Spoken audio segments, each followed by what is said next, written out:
Welcome to the Pitching Command Show, brought to you by Command Trakker, the smart target that MLB and D1 teams rely upon to measure and train command. Many throw hard, but few command. Visit commandtrakker.com. 3, 2, 1. Joining today's podcast is my good friend Greg Schilz, the Red Sox International Crosschecker. Welcome, Greg. I'm thrilled to have you on the show. Yeah, thanks, Wayne. Good to see you. You have an amazing and steady career as a scout, starting with 12 years with the Pirates as an area scout and regional supervisor, then 5 years with the Phillies as national scouting coordinator and assistant director of amateur scouting. Now you're with the Red Sox the last 2 years as the international crosschecker. Hey, that's a wealth of experience as a scout. Yeah, it's a lot of miles and a lot of flights, but it's been fun for sure. Yeah. On this show, we talk about command and control and sequencing and qualities that make for a good pitcher aside from max velocity. Because people tend to talk only about velocity, but as a scout, that's not the only thing you're looking for. I started baseball when I made pitch grader because I thought I could do better and make something in 3D. And that's how we met when you were at the Phillies. Now I developed my command tracker target, and I think it's the missing link in pitcher development for command because everyone's throwing hard nowadays. It seems to me that velocity is no longer the separator at the high levels like it used to be. You need velocity with command, I think. What do you think separates the pitchers at the higher levels today? Yeah, for sure. No, those were great conversations. When I was with the Phillies, I learned a lot just picking your brain too. But yeah, I mean, I think the separators at the higher levels, it's always, what makes them unique. Is usually the easy thing to fall back on is just stuff, velocity, the quality of breaking ball. But I think the ability to execute the farther you go up, I think you see also teams now valuing different separators with, release height and fastball quality and some of those characteristics as well. But it really all comes down to once you get to the highest level, being able to execute, and when I was with the Phillies, I was lucky to work with Bart Braun, who's kind of a scouting legend and pretty well known and quite the character. But he had a great anecdote. Is basically, even starters, but definitely relievers. Even I think the default is to put guys that don't command in the bullpen, everything. But he had a great anecdote. He said, the guys in the bullpen in the big leagues, the manager has to be able to count on them, and those guys have to be able to throw strikes and command the ball too. And I think you see that, now we're in the playoffs, and those are the relievers that are in the game, and the manager can count on those guys to come in and not walk batters. Yeah, I think too often people confuse command and control.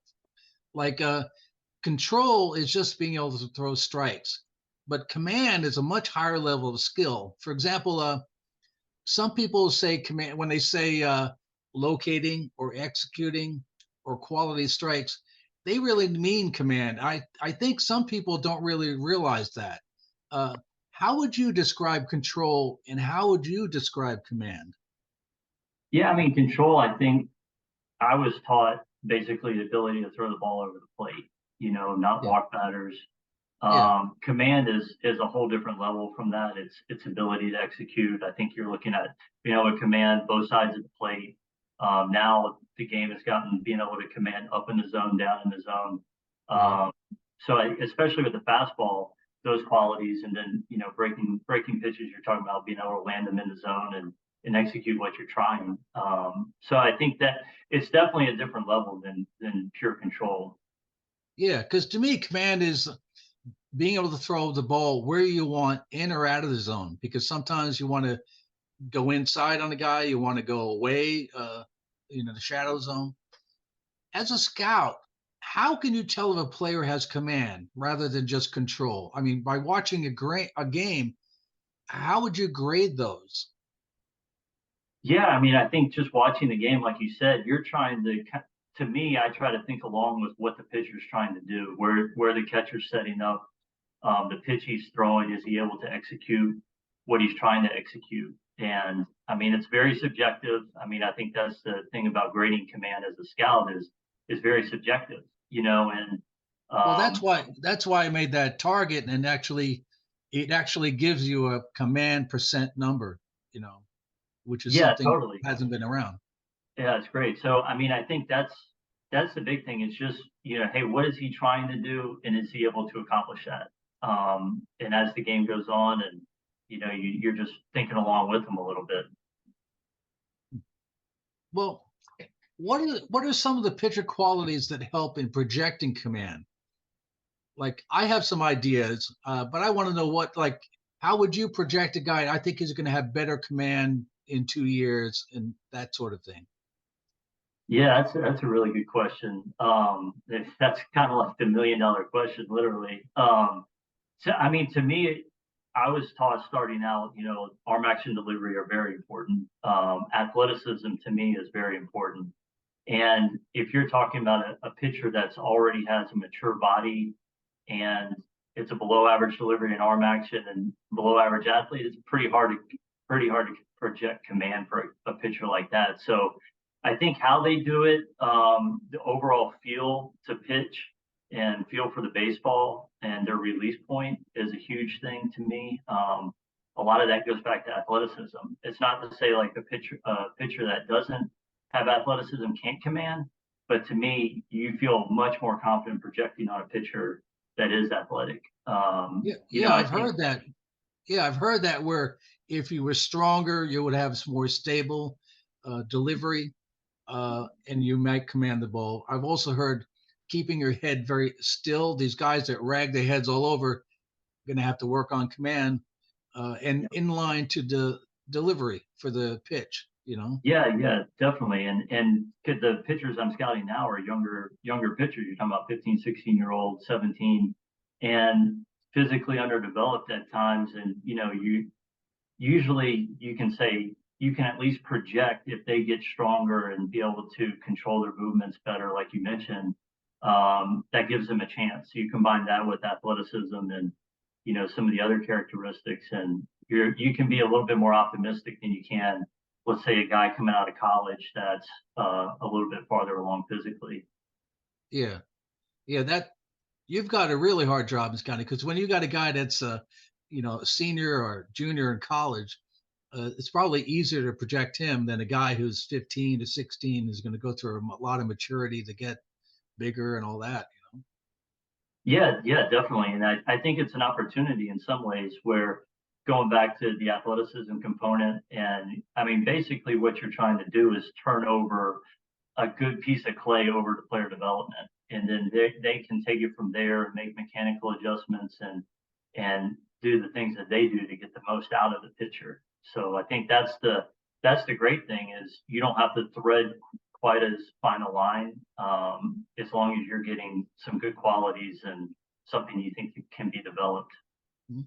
I know, like, one thing I've noticed, and I don't know if you probably, like most scouts, follow the guys that you drafted to see how far they go, and then also test your choices, that kind of thing. Uh, it seems to me that pitchers without command start getting weeded out by double A or sometimes even high A. It seems like when they're overwhelming with a high, speed fastball, they can get by in the lower levels. But as you go higher up, these guys can time a bullet. So, what have you seen with regard to the ceiling for guys that don't have command? Yeah, I mean, I think you nailed it.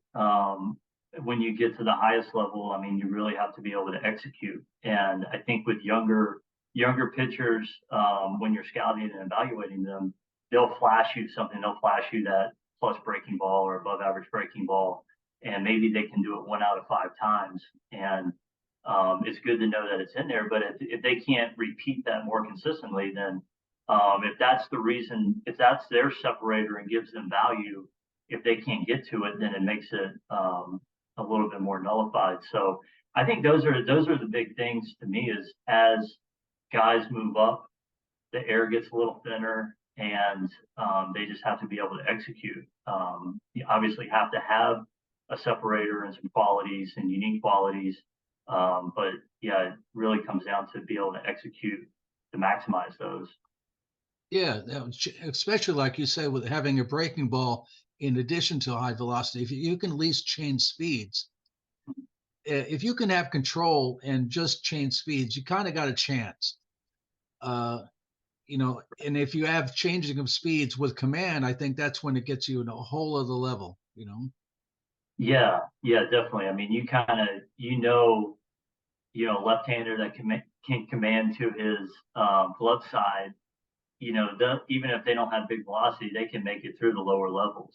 Mhm. And some of the different styles of pitching, will have success at lower levels, and then as they move up, they just have to keep developing or create some sort of separator. Yeah, I remember. You remember a guy named Preston Morrison? Sure, yeah, He yeah, was I at remember the name. TCU. He was a Yeah, really good pitcher. I really liked him, and he was a very soft tosser, but that's all he did. And he made it through college, went up into the minor leagues, and didn't make it too far. I think if you're a soft tosser, there's a limit how far you can go too. That you need to be able to change speeds. I think you need a minimum kind of velocity, so you can't be throwing 85. But I think if you're 92 with great command, you can get pretty far. If you're 95 and with control, you could probably get by. But I think if you're 98 and you can't control it, probably not a place for you. Just like yeah, 80, just like an 85 guy with great command is not going anywhere. yeah. I mean, the velocity creates a margin of error, right? You don't have to be quite as fine, but I think in the big leagues, when I first started scouting, they give you a big league team to cover. You would see guys that had more average stuff, but it was plus command, and they can survive like that and even have success. And now I think, Well, yeah, even today you see guys 92 and they're having success in the big leagues. yeah, I mean, field of pitch is an excellent quality in command, and I think you're seeing fewer of those guys as the games evolve, but they're still there. And I think you just the lower level of stuff that you have, the better level of command in field of pitch and mixing Yeah, and I think there's like levels of like velocity, command, stuff, uh, mental toughness. There's like a whole range of things I think have to get leveled up. You can't have one way up and all the others way down. yeah, yeah, good way to put it. I think on projecting command, you kind of have to have it's a mental and physical thing. What do you think? Like, we've heard stories like about Mannix and Halliday, uh, like when that episode of Gil Patterson. Mhm. Uh, I kind of think that mental component is huge for command and also just getting through pro ball because pro ball is pretty tough. So that's got to be a really hard thing to project too. Like when you see a 15-year-old, 16-year-old, and you're looking to draft them. I don't know. How would you even project that? Yeah, I mean that's another great question. Yeah, I think it's you definitely want guys that have those qualities when you get them, and you feel confident about their competitiveness, presence, demeanor, ability to focus. Those things are all vital to them maxing out what they can do. I do think that as when you are looking at younger guys, then you can start projecting a little bit of you see guys that get stronger and their stuff improves, they get more confident, they aren't afraid to pick at the corners. And even guys in the big leagues, you'll hear stories about getting with the right pitching coach and basically changing their demeanor and Yeah. getting them more aggressive on the mound. I mean, one of the guys I worked with the Pirates, Jim Benedict, was really good at that, about really challenging pitchers to become kind of different animals when they cross the lines. Or yeah, or like Gil Patterson talks about uh, being the attacker and not the attacked. You know, Mhm. that mental focus is, I think, is huge for command. But also, like if somebody misses a play or it's a bad umpire call, to me, that's a clue of like how mentally tough they are too. Yeah, yeah. I mean, those are all part of it. I think as you get more experience as a scout, you start to be able to pick up on those things faster. You're able to, kind of compare those that, everybody's an individual, every pitcher's an individual, and you got to treat them in a case by case basis. But you've seen pitchers who have had similar characteristics and mental or makeup, and it's like, not to say it kills the next guy, but it just makes you need to investigate it a little bit more to be sure. Yeah, I remember once it was a high school game over here, and there was a kid throwing. It was about 90, Mhm. and he's throwing and wasn't having a good game, and literally yelled at the umpire, "You don't know what how to 90 miles an hour is," and threw down his glove and went to the dugout. And I was thinking, "Oh my god." you Bit know, of a red if flag, yeah. anyone, I was thinking, if anybody's scouting him, they're thinking, "Wow, I can't have this guy on my team." Yeah, I mean, it's a tough one. I mean, ability gives guys lots of chances, right? And I think, can a guy improve his maturity as he gets older and grows up a little bit and has more life experience? I mean, so yeah, I mean, it starts with ability. I mean, and then the other factors are separators. But yeah, I mean, you definitely don't want to see a pitcher melt down on the mound like Yeah. that. Yeah. Hey, how has scouting pitchers changed in like the last 5 years? There's Oh been so many change. There's been so many changes. I imagine yeah. you've had to go through all of them. Oh my gosh, yeah, it's been night and day. I I mean, mean, we can starting do all 5 years ago. Yeah, 5 years we started with pitch grading with you. So it's right. Yeah, I mean, we could spend all day talking about the amount of changes in 5 years, and I think it's been good. Some of them have been really good, and they challenge you to kind of get better and know what's out there and what people are utilizing. But to me, like the fundamentals of scouting pitching kind of all go back to the same things. But at the same time, you have to be aware of the technology that's out there, and I think the technology and resources that are out there can help, that really become in vogue and utilized a lot more. They can help check you what your eyes are telling you, and are yeah, you missing something or not.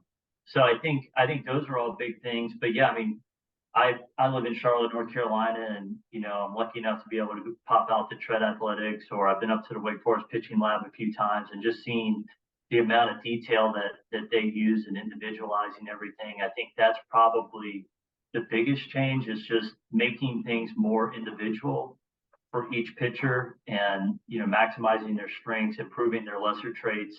That's been the biggest change. Where before, you know, one of the teams I was working with, is like you kind of look for the same qualities in everybody, and you kind of taught everybody the same way and developed them the same way. And I think we've learned that that's not yeah, near the way to do it. yeah. I agree completely. I was talking to Dan DeQuette um, about. I think too often they try to kind of categorize guys the same way. So they'll train them to throw a certain way or hit a certain way. And I said, if you do that, you will never know if Greg Schilz was the greatest pitcher in all time, because you never let Greg Schilz throw the way Greg Schilz throws. Yep. You know, Yep. so I mean, that's it. I mean, I think that the biggest step up in development and pitching has just been with biomechanics in the last few years, and just everybody's body moves a different way, and understanding like what they need to max out what they can do, whether it's what pitches fit the best. And I think when you do have that kind of cookie cutter mentality in development, what to me what happens is you end up you really help 20 or 30% of the pitchers, and what you're teaching, kind of hits those 20 or 30%, but then you're left with 70 or 80% that it either doesn't yeah, help or actively hurts. yeah, and that kind of leads into what I wanted to talk about with AI for scouting. It seems to me that they're pushing for some kind of app or a program that analyzes the pitcher's movements and then try to project on that. And I don't think that's really going to go anywhere, because they still don't really understand how everybody produces the best stuff for that person yet. So they might have a model, that works great for Justin Verlander, but it doesn't work for some other pitcher. How do you feel about that? Yeah, it's interesting. I mean, I've used one of the apps that does give you kind of a quick and dirty biomechanic breakdown, and I mean, there's some value to it where I think it can get you in the ballpark on some things and give you some information that your eye can't see. Yeah, yeah. I think it would be a tool, just like we have a radar gun as a tool and video as a tool. I don't think it's going to replace scouts, but I think it's a tool for you to use. Yeah, yeah, definitely. And I think also as the sample gets bigger for pictures that you have the data on, the biomechanic data, then I think you can make a little bit more accurate assumptions. But right now it seems to be a little bit earlier in that stage. And it's definitely not going to go away. I think every team either has a pitching lab or wants to have a pitching lab, and whether they know how to use it or not, they're going to start collecting the data. Yeah, but what I thought was, just like in the early days when they were measuring biomechanical data, that they were trying to train everybody to throw the same way, and we realized that's not correct because everybody is built different. They throw different. And I think if you used the same approach in a so-called AI to basically look at what is good mechanics that we're looking for to draft, I think you'll wind up missing guys that could have been great pitchers because they're different.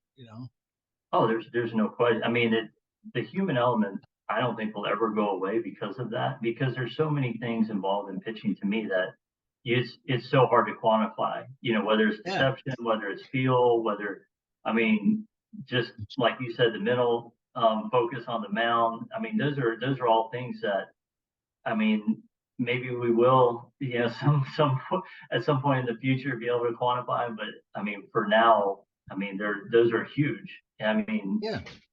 those are all, the feel part is something that you can't. It's hard to teach, right? If a guy has it or he doesn't, and you can improve it a little bit. But yeah, those are all great qualities.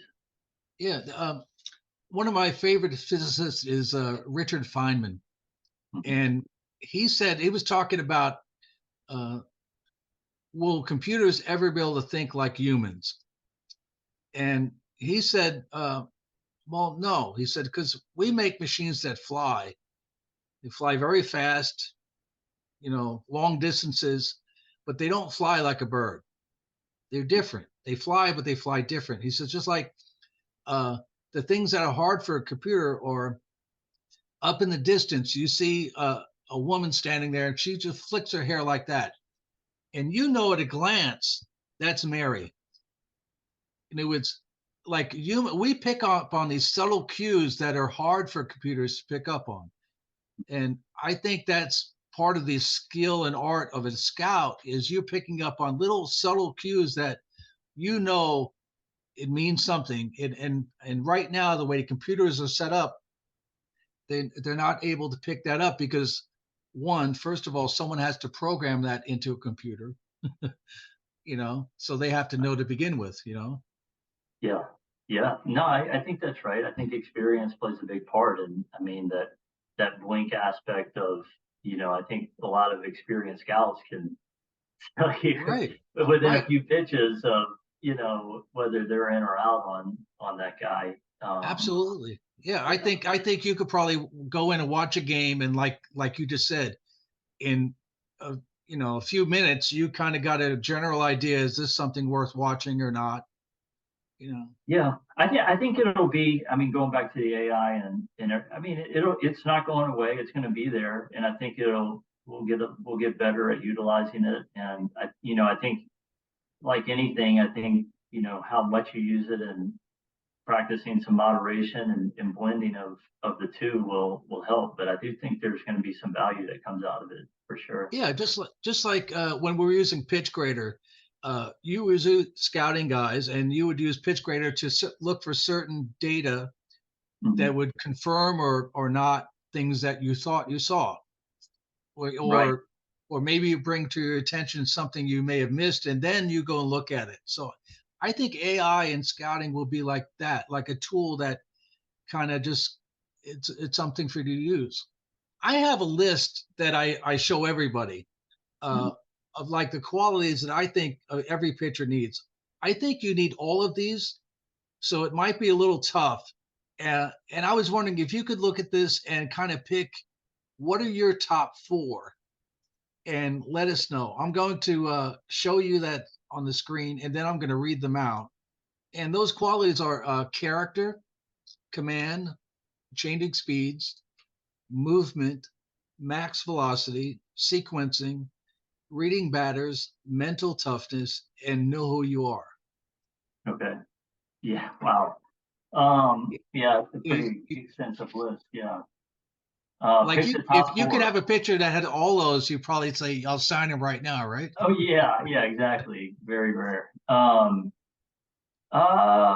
You know what? I mean, I think where we're at now and the resources in the game, the know who you are part is number one in turn, because that to me dictates a lot of the types of pitches that you throw, like how your body moves. You Yeah, know, being able to be more effective. I mean, and then not trying to be something you're not. And I think that there was this fad of chasing the vertical break, and some pitchers' bodies and don't work like that. You want it, yeah. everybody wants it, but it's hard.